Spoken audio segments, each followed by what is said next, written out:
Officiel, Riyad Mahrez pour l'Ahli jusqu'en 2027. L'international algérien, c'est bon, qui va quitter son club de Manchester City. Ça fait un petit peu mal, hein, je te le cache pas, là ça fait mal. Bon là, j'ai fait une dernière vidéo où je parlais du potentiel transfert de Mahrez parce qu'il y avait des fortes rumeurs, c'était insistant mais c'était pas encore officiel, de son départ vers Manchester City, vers l'Ahli et l'impact que ça pourrait avoir sur l'équipe nationale algérienne parce que il y a des échéances qui arrivent, il y a un renouveau qui se fait. Mais aujourd'hui, on va pas parler de ça. Aujourd'hui, on va parler du transfert, ce que j'en pense et un petit peu de ce que Riyad Mahrez a représenté pour moi ces dernières années parce que juste commenter quoi, parce que ça a été l'un de mes joueurs préférés à double titre, hein, déjà parce qu'il est algérien et parce que d'un point de vue football c'était totalement incroyable. Là, mais si je me mets de sa perspective, on va essayer de commenter un peu le transfert. Donc objectivement, de sa perspective à lui et de ma perspective à moi. De sa perspective à lui, moi je le comprends en fait, parce que ok, tu dis ouais, mais quand même, il aurait pu rester jouer en Europe, parce que ça, c'est la vision des supporters. Il aurait pu rester en jouer en Europe. Il y avait peut-être des clubs, peut-être pas au plus haut niveau, mais je pense qu'il aurait pu, à titre personnel, continuer de jouer au plus haut niveau, hein, dans un club encore qui compétitionne, hein, on va dire qui compete pour la Ligue des Champions, il aurait pu. Mais même s'il downgradait légèrement, une sorte de haut du chapeau d'eau européen, dans un type Milan AC, dans un type Dortmund, je pense qu'il aurait eu sa place, même si c'est pas le style de jeu, mais je parle du profil de l'équipe dans un Atlético de Madrid, oui. Il aurait eu sa place, Riyad Mahrez. Mais moi, si je me mets de sa perspective à lui, en fait, t'es un gars qui fait pas de centre de formation, qui a galéré, qui commence pro réellement, sérieusement à l'âge de 19, 20, 21 ans.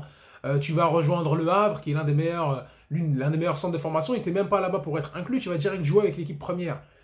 Tu vois, t'as une histoire complètement folle. On se souvient tous de l'interview avec Smaïl Bouabdella où il te raconte sa vie. C'est incroyable. Le gars, il est parti chercher tout seul sa carrière. Il y a cru, il a pris son truc, il y a cru. C'est un 91. Donc en fait, quand il a commencé à briller, il avait déjà 24, 25 ans. Faut se rendre compte, hein, là maintenant, 24 ans, c'est Mbappé. Hein, Mbappé, c'est déjà une carrière. Hein, entre 17 ans et maintenant, il a déjà fait une carrière. Des Ligue 1, des Coupes du Monde, etc. Là, Riyad Mahrez, il commence réellement sa carrière à 24 ans. On se rend compte de l'exploit, en fait, de la chose. Et c'est là il faut un petit peu contextualiser, il ne faut pas qu'on reste dans cette image un petit peu du football tel qu'on pourrait le voir tout le temps, et tu te rends compte que c'est des aventures, c'est des histoires. Et Riyad Mahrez, ce qui fait que c'est beau, une histoire elle est particulière. C'est pas le gars qui est sorti, centre de formation, tout de suite repéré, joué, formé tactiquement, envoyé dans un club, préformation, évolution, non, non. Le mec il a galéré, il a joué dans des petits clubs, en régional, en national, il a joué en Ligue 2, il est parti rejoindre le Havre, et après sa carrière elle commence, et on connaît après la suite.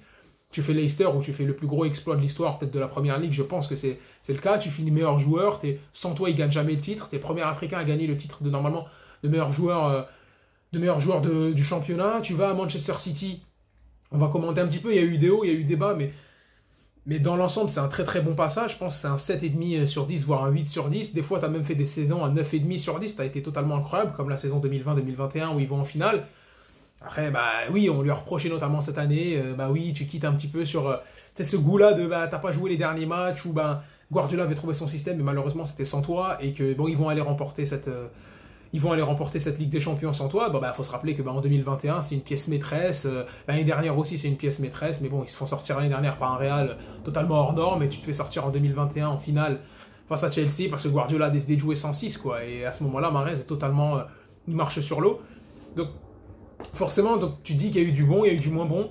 Nous, en tant que supporters, ça va nous piquer un petit peu parce que on attendait les compositions le week-end, est-ce qu'il joue, est-ce qu'il joue pas. S'il joue pas, des fois, ça m'arrivait de regarder le match que à la 60e minute parce que je savais qu'il rentrerait à ces eaux-là, quoi. Mais moi, pour revenir, c'est vrai que j'ai un petit peu bifurqué, mais moi, je le comprends quand il s'agit de lui parce que tu fais une carrière où c'était pas prévu de faire ça, quoi. Il a tenu, il s'est accroché, il a tout fait, il a gagné de l'argent. Et là, à ce moment-là, tu peux passer d'un salaire de 10 millions d'euros à l'année, qui est déjà très très bien, à 35 par an. À 32 ans, dans un championnat qui reste quand même compétitif, un petit peu, tu vas pas complètement te perdre, tu vas pas aller jouer dans un championnat totalement exotique. L'Arabie Saoudite, c'est un championnat il y a une stratégie du PIF, donc c'est le fonds d'investissement saoudien. On peut le caractériser comme un puissant fonds. Alors j'ai mis les couleurs vertes. Bon, c'est pas pour le drapeau de l'Arabie Saoudite, c'est parce que j'avais pas de maillot de LA, j'en aurais probablement pas.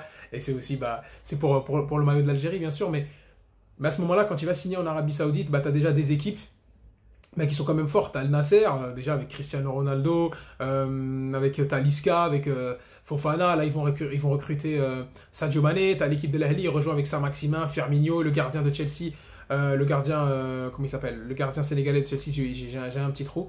Donc, tu vois, finalement, il y a plusieurs équipes comme ça. Il y a l'Ittihad avec Benzema, N'Golo Kanté, Jota, pas le Jota de Liverpool, mais tu as aussi l'effectif de l'Hilal, avec quand même pas mal de bons joueurs aussi. Donc, Donc, t'as 4-5 clubs comme ça en Arabie Saoudite qui vont être un petit peu boostés. Donc, il va y avoir une grosse compétition. Le championnat lui-même, les autres équipes, ça va pas être incroyable, mais il y a une grosse ferveur. Et Riyad Mahrez, quand il va aller là-bas, il se dit, bon, bah, moi, je vais pas aller m'enterrer. Culturellement, peut-être que ça l'intéresse. Tu restes quand même dans un football qui reste un peu compétitif parce que tu vas jouer la Ligue des Champions asiatique. Tu vas pas complètement changer d'horizon comme tu vas aller au Brésil, tu es super bien financièrement, il y a tout qui est mis en place pour que ces joueurs-là s'entendent, parce que si tu dis ouais, il va aller dans un pays, c'est pas trop les façons de vivre de sa femme, etc. Crois-moi, hein, si l'Arabie Saoudite maintenant décide de ramener autant de joueurs, ils savent très bien il y a quoi. Pour des raisons peut-être culturelles aussi, culturelles, il peut s'entendre, donc il y a plein de choses, il se dit bon, c'est peut-être le temps d'y aller, j'ai 32 ans, je pourrais pousser dans un club en Europe encore, mais là, c'est une offre qui se refuse pas, entre guillemets, même si toute offre se refuse. Mais là, tu dis, 35 millions d'euros par an, t'as les primes, tu restes dans un championnat encore compétitif. Je pense que il pourrait encore assurer sa place en équipe nationale, même si pour ça, je vous envoie ma dernière vidéo. Donc moi, de son point de vue, je le comprends. Moi, je le comprends tout à fait, Riyad Mahrez. J'ai un petit ressenti, mais je le comprends. Après, maintenant, on va parler de moi, comment je vois la chose. Moi, je suis déçu. J'ai dit que je le comprenais, parce que j'essaie d'être dans ma position d'analyste, où j'essaie d'être objectif. Mais moi, je suis déçu, parce que c'est un joueur que j'adore absolument. En fait. Il n'aurait pas été algérien, il aurait été international français, j'aurais adoré le voir, espagnol, anglais, turc, tout ce que tu veux. Parce que le joueur, il est tout simplement incroyable. Tu vois. Moi, Mahrez, c'est vrai que tu as cette fibre-là, moi je suis très très très patriote, donc ça s'est un petit peu exacerbé. Mais à ce moment-là, quand tu vois un Riyad Mahrez jouer, tu dis mais... Tu sais, c'est un peu cette compilation entre la street au niveau professionnel. Et c'est ça qui fait kiffer. Parce que il a ce côté où il va dribbler, les crochets qui sont totalement incroyables, les orientations, les contrôles de balle, sa façon de frapper la balle, comment il va orienter le jeu, comment il va impacter le jeu. Tout ça, tu dis, mais c'est des choses que je vois dans la street, sauf qu'il a réussi à emmener ça à un niveau très professionnel. On a vu ça avec d'autres joueurs, bien sûr, tu les as. Sauf que lui, il a réussi à garder cette constance dans le jeu. Il a été incroyable. Tu vois, c'est une sorte de délié qui peut, avec des airs de numéro 10, mais qui en est pas. C'est un ailier de percussion, mais c'est pas non plus le plus rapide, mais il a un dribble qui passe à chaque fois son crochet, une qualité de frappe, tu dis qu'il frappe pas fort, mais ça passe tout le temps. Une belle qualité de passe, belle qualité d'élimination, fort sur les coups de pied arrêtés. Mahrez, c'est énormément de souvenirs. Donc moi, quand je l'ai vu jouer déjà en club à Leicester, avec ce qu'il fait, c'est totalement incroyable, c'est des images fortes. C'est des images très fortes. Le but qu'il met face à Manchester City, comment il emmène son club, la frappe qu'il met face à Bournemouth, un immense coup franc, la dernière saison avec Leicester où ils sont totalement largués. Et le mec, il les tient à bout de bras, on se souvient avec le Mahrez avec la teinture blonde. Je me souviens aussi d'un Riyad Mahrez à Manchester City qui même, c'est vrai qu'il avait galéré un peu la première saison, mais il leur offre le titre entre guillemets sur le dernier match. Et ce qu'il fait les saisons d'après, que ce soit coup franc, que ce soit les déviations, les frappes, les combinaisons, les buts. Il y a une saison, je crois que la saison dernière et la saison d'avant, il s'était vraiment mu en buteur, où il finissait parmi les meilleurs buteurs de son équipe.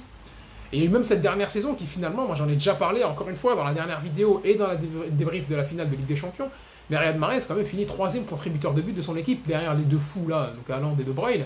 Mais pour un gars qui est censé n'avoir rien fait, avoir benché, tu finis 3e contributeur de but. Le titre, tu l'offres, entre guillemets, c'est un grand tournant parce que le match face à Tottenham, une équipe qui te pose généralement beaucoup de problèmes, t'es mené, il fait une première mi-temps un petit peu insipide, mais la deuxième période, il transforme complètement la rencontre. Donc en mettant deux buts et une passe D ou deux passes D, il est totalement incroyable. Tu vois, donc c'est ça un Riyad Mahrez, c'est énormément de souvenirs.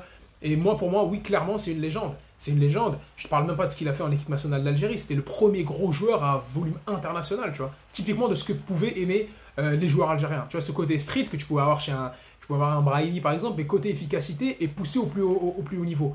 Et tout ça fait que on adore le joueur. En équipe nationale, on se souvient de son coup franc, on se souvient de ses coups francs, parce qu'on n'a pas mis qu'un seul, de ses buts, de comment il a emmené l'équipe nationale, au moment, il y a eu des hauts, il y a eu des bas, bien sûr que c'est peut-être pas le joueur que tu sortiras le premier dans la réussite de l'équipe nationale, mais clairement c'est un taulier, c'est le capitaine, il a donné pas mal de souvenirs. Et moi, voir que je suis amoureux du foot, j'aurais voulu le voir dans un autre club, j'aurais voulu le voir peut-être dans un transfert, dans un Tottenham, peut-être New Look avec le nouveau coach, j'aurais peut-être voulu le voir potentiellement peut-être dans un Arsenal, bon, quoique il y a Bukayo Saka maintenant, mais dans un Milan, dans un Inter, dans une Juve, j'aurais voulu le voir dans un club peut-être avec un peu moins de prétention que Manchester City, s'il voulait continuer de jouer. On avait parlé même d'un Paris Saint-Germain une période, mais j'aurais voulu le voir dans ces clubs-là, mais bon, malheureusement, il a choisi le plan de pré-retraite de carrière. Bon, on verra ce que ça va donner. Mais moi, j'ai adoré chaque fois que je l'ai vu jouer.